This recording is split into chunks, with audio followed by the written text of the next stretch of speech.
Well, hello and welcome back. We are almost done with our unit on bonding. We have 3 videos left in this unit, and this one is really piggybacking off of the Vesper that we just completed.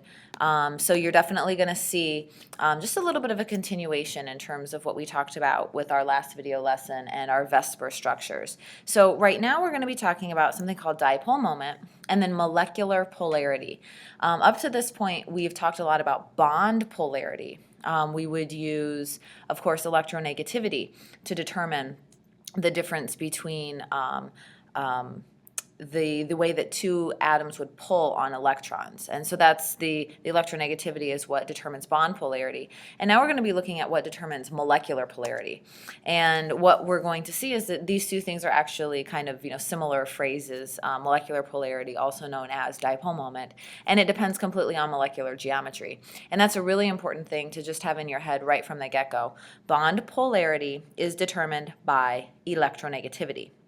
Molecular polarity is determined by molecular geometry. So it comes down to angles and the way that different atoms are connected to a central, whether or not there's a lone pair, and how all these angles kind of play out. So you may recall from the last video that we did that Vesper was really good for predicting molecular geometry, but that the only way you could really for sure know that the predicted Vesper geometry was actually correct was to do experimentation. And I had mentioned that you could do this with electrical fields. And in fact, on the last video, I sort of gave it away just a little bit. So hopefully I have actually done this demo for you. If I have not done the demo with water and a balloon, definitely make sure that I get that done. But I do believe that I mentioned it with the last video, so I think we're good with that. So hopefully you've seen that, that we can actually prove and confirm that. Dr. Fogo, please contact the superintendent's office. Dr. Fogo, please contact the superintendent's office. Yeah, and you know that can happen at any time. Okay, good. Moving on. So again, we actually were able to confirm that water was indeed a bent geometry, which means it is a polar molecule, and we created the electrical field to show that. So continuing on, to give you a definition of dipole moment, it is a quantitative measure, which again, quantitative versus qualitative. So these are this is a numerical value to determine the degree of charge separation. And really, again, all that means is the thing going to be polar or nonpolar, the molecule as a whole? So because of the electronegativity and because 2 atoms that are bonded together would have different electronegativity values, the bond then is polar. That's the starting point here. So this is just talking about bond polarity and not yet molecular polarity. So in the case of these 2 different chemicals, hydrochloric acid and then just chlorine gas, you can see that with the hydrochloric acid, that hydrogen has an electronegativity of 2.1, chlorine a 3.0, and that creates a polar bond, also known as dipole moment. So it's really a terminology kind of thing. When we look at chlorine, obviously both of them would have an electronegativity value of 3, hence no dipole moment. Dipole moment is shown on drawings with 2 alternate options. One of the ways that you can do it is with these symbols. So this is to write it on paper, it's like a figure 8 you don't quite complete, or an S that you go a little too far. It is the lowercase letter delta in the Greek alphabet, and the symbol means partial right here. Partial. That's what it actually means. And then the little positive or negative as a superscript is then going to tell you relatively which one is the more electronegative element, which is electropositive, if you recall that word from before. So in this case, this is showing that just by this notation on the molecule that it does have a dipole moment. Another option would look like this. And a lot of times this tends to be the way that people prefer to do it. I think maybe it's a little quicker, or maybe it's a little more clear. So notice the arrow points towards chlorine, and the direction of the arrow point is towards the more electronegative atom. And then there's a little hash mark placed on the back side of the arrow, and notice that hash mark creates a semblance of a little plus sign back there. So again, that's the more electropositive, and then you have the more electronegative that the arrow is actually pointing to.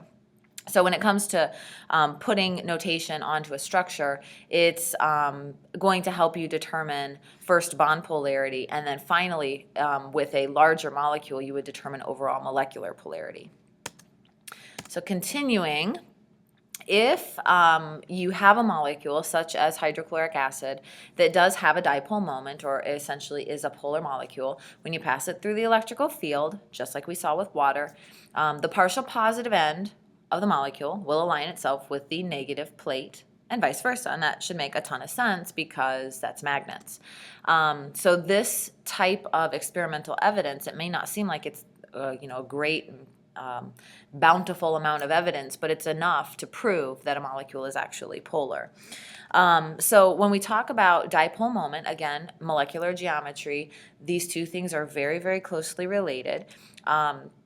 Because it's about angles, as I mentioned before. So two bond dipoles of equal magnitude but opposite directions will cancel each other out.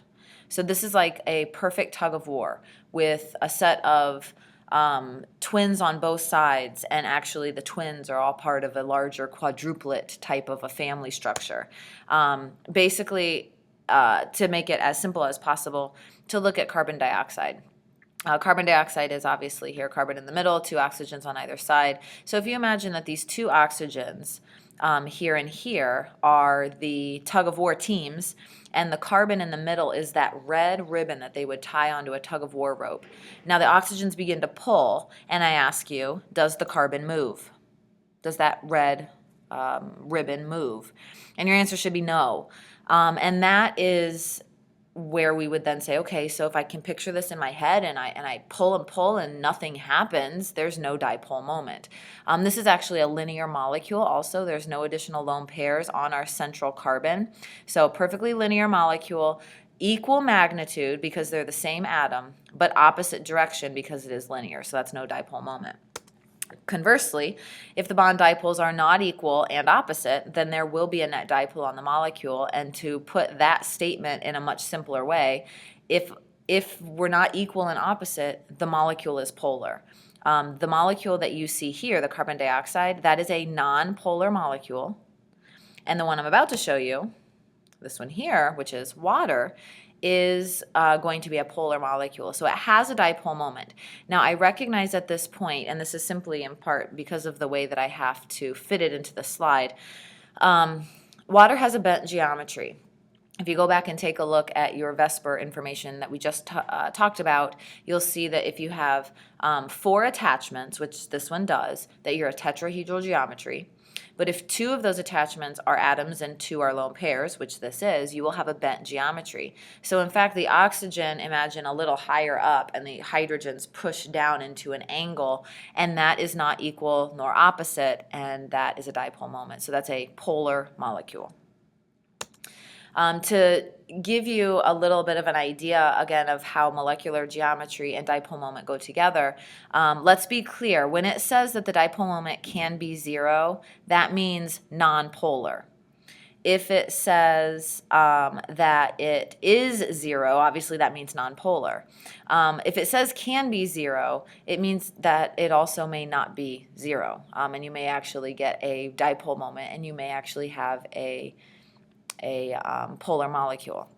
So for instance, if you have a linear molecule like this, AX, so if A and X are different, it could be non-zero, because you could say have a carbon hydrogen, which is even though it's 2 different atoms, they generally are considered to be a nonpolar molecule. But the grand likelihood here is that A is maybe something like hydrogen and X is something like chlorine, and that means it's not a nonpolar molecule. It is a polar molecule instead. If you have something like AX2, we have options. We could have a linear molecule, and again, if A is in the middle and the 2 X's are on either side and it is linear, it's just like carbon dioxide like we talked about. So it's a 0 dipole moment, or again, it's a nonpolar molecule. If it's got a bent geometry like the water we just talked about, it could be non-zero, but the likelihood is that it is actually a polar molecule. As you go down the list here, I would ask you to really think about these. Go back and maybe look at some of the handouts we've received. Think about your Vesper notes that we covered yesterday. And make sure that these make sense to you. Again, think about the angles that the attachments on the central atom are at. Do they pull equal and opposite if you imagine it all as a big tug of war? So do me a favor. Pause the video, take a look at this really quick, and let's make sure it makes sense. And please jot down any questions you have to bring back to me tomorrow. Okay, so moving on to dipole moment and something called a Debye unit. This is only in here, guys, because I want you to be sure that you know what dipole moment is measured in, because I did say when we did the definition a few slides back that it was a quantitative measure, which means that we have to have some numerical value to measure it by, and it's called a Debye. It's a capital D abbreviation. This is the only time you'll ever hear this word, but you could see it on an AP test, and I would just want you to know what it is, and that's really all you have to know. So it's measured in Debye units. Higher values mean a more polar molecule. So if I show you this little chart here, you can see the various compounds that I have. The carbon dioxide, we already talked about that. We know that that's a nonpolar molecule, that it has no dipole moment, and you can see the Debye units 0. So as we go down to the bottom here, you can see potassium bromide. Well, this is a metal and a non-metal, which is pretty much bordering on not even a covalent bond anymore, but instead it's very likely an ionic bond. And you can see the Debye units are relatively high here. So these are the relative spans that you could have Debye units. To have a Debye unit in the hundreds is ridiculous. But these would just be proven, or these would be given to you simply as you see in the chart here. You would see a chart, they would have the Debye units, and they may ask you to explain why it makes sense that potassium bromide is a 10.41 Debye units, whereas something like ozone is 0.53. So you may have to explain the values, but you would never have to calculate these, so no worries there.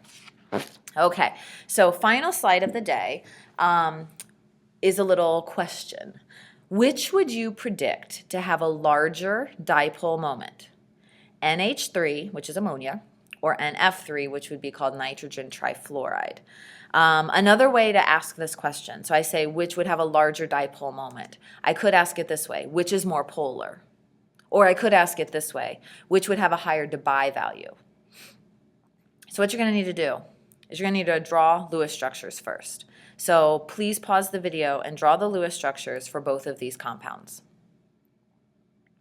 Okay, so now that you've had a chance to draw these, my hope is that you came up with something that looks like this. And you may notice they're both trigonal pyramidal, right? They're both polar. So we have two polar molecules. So I'm not asking you which is polar and which is nonpolar, but instead which would be more polar. Now think about this. And if you need to, pause the video and think about this. What's going to determine which one's polar, more polar than the other? Pause it for a second. Think about it if you need to. If you took a second to think about it, my hope is that you would come up with, well, it's electronegativity that matters. I need to look at electronegativity of atoms because that's going to help me determine polarity of bonds. So I have put onto the structures the arrows with a little plus sign, little hash mark at the back to create the plus sign. And I want you to just look at those really carefully. Pause the video if you need to. What's different between the two? All right, so what's different between the two? Well, in this case, all the arrows here are pointing in, and this arrow here is pointing up, which means that all four arrows are not pointing in the same direction. In this case, do you notice that all four arrows are actually pointing straight out? So, if you look at the actual values, the dipole moment of ammonia is 1.47, but the dipole moment of NF3, nitrogen trifluoride, is only 0.2. And again, that comes down to electronegativities of individual bonds plus then the molecular geometry. And you'll notice too that the way that the nitrogen and the lone pair are handled, the lone pair is always going to be more electronegative than anything else. Lone pair electrons, we talked about with Vesper that they take up a lot of space, they're reaching out. They are more electronegative than anything. As far as electronegativity values on the Pauling scale, we talked about how fluorine is the top of the scale at 4.0. Well, an electronegative value for an electron pair, imagine it's something like 4,000. It's gigantic. So an electron pair is always going to be the most electronegative thing and will always have an arrow pointing towards it. So hopefully this last little example made some extra sense talking about bond polarity. And also within your homework, there are a couple of online simulations that will help you with molecular polarity, in part to visualize some of this all. So hopefully that helps you. And yeah, we'll see you tomorrow and check on that homework. Bye-bye.